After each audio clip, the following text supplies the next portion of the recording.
Hello বন্ধুরা, আপনাদের সকলকে স্বাগতম জানাই নতুন একটি ফ্রেশ ভিডিওর সঙ্গে। আশা করি আপনারা সকলেই ভালো আছেন, আগামী দিনেও ভালো থাকেন। এই মুহূর্তেই সবথেকে বড় আপডেট, অষ্টম বেতন কমিশনের সুপারিশগুলো বাস্তবায়িত হওয়ার পর কেন্দ্রীয় সরকারি কর্মচারীরা কী পরিমাণ বকেয়া পেতে পারেন তা জানতে আগ্রহী। কমিশন বর্তমানে বিভিন্ন স্টক হোল্ডারদের সঙ্গে আলোচনা করছে, তাই এর সুপারিশগুলো বাস্তবায়িত হতে কয়েক মাস থেকে এক বছরেরও বেশি সময় লাগতে পারে। কর্মচারীদের প্রাপ্য বকেয়া মূলত দুটি বিষয়ের উপর নির্ভর করবে।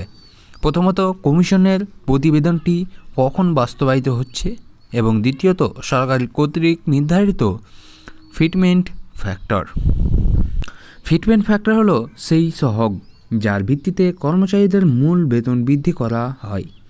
ফিটমেন্ট ফ্যাক্টর যত বেশি হবে, বেতন এবং বকেয়া উভয়ই তত বেশি হবে। কিছু বিশেষজ্ঞ মনে করেন যে অষ্টম বেতন কমিশনের সুপারিশগুলো 2027 সালের মার্চের মধ্যে বাস্তবায়িত হতে পারে। আবার অন্যরা অনুমান করছে যে এই প্রক্রিয়াটি 2027 সালের মে মাসের পরে সম্পন্ন হবে।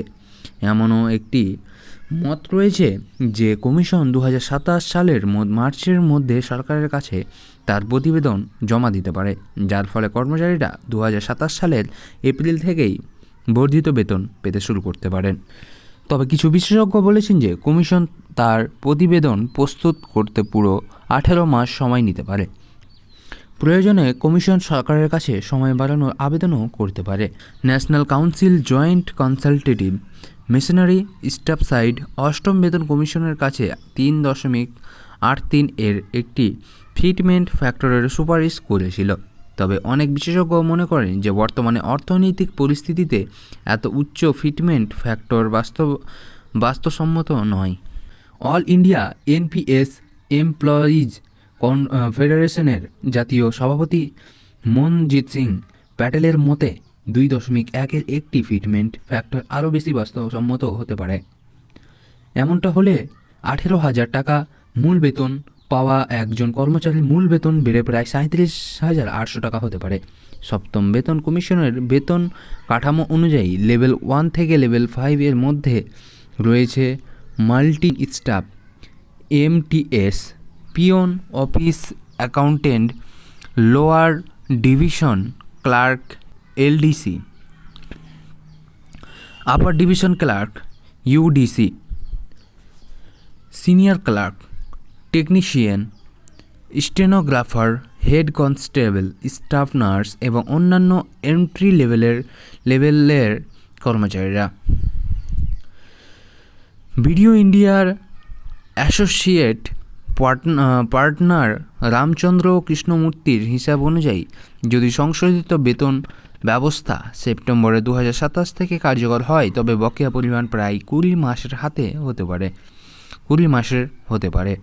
2.0 ফিটমেন্ট ফ্যাক্টরে একজন লেভেলের 1 কর্মচারীর প্রায় 3.60 লক্ষ টাকা এবং একজন লেভেল 5 কর্মচারীর 5.82 লক্ষ টাকা পর্যন্ত বকেয়া পেতে পারেন। 2.15 ফিটমেন্ট ফ্যাক্টরে এই পরিমাণ 4.14 লক্ষ থেকে 6.69 লক্ষ টাকার মধ্যে হতে পারে। 2.28 ফিটমেন্ট ফ্যাক্টরে বকেয়ার পরিমাণ 4.60 লক্ষ থেকে 7.44 লক্ষ টাকা পর্যন্ত হতে পারে। যদি 2.57 ফিটমেন্ট ফ্যাক্টর প্রয়োগ করা হয়, তবে একজন লেভেল 1 কর্মচারী 5.65 লক্ষ টাকা পর্যন্ত এবং একজন লেভেল 5 কর্মচারী 9.13 লক্ষ টাকা পর্যন্ত বকেয়া পাবেন বলে আশা করা যায়।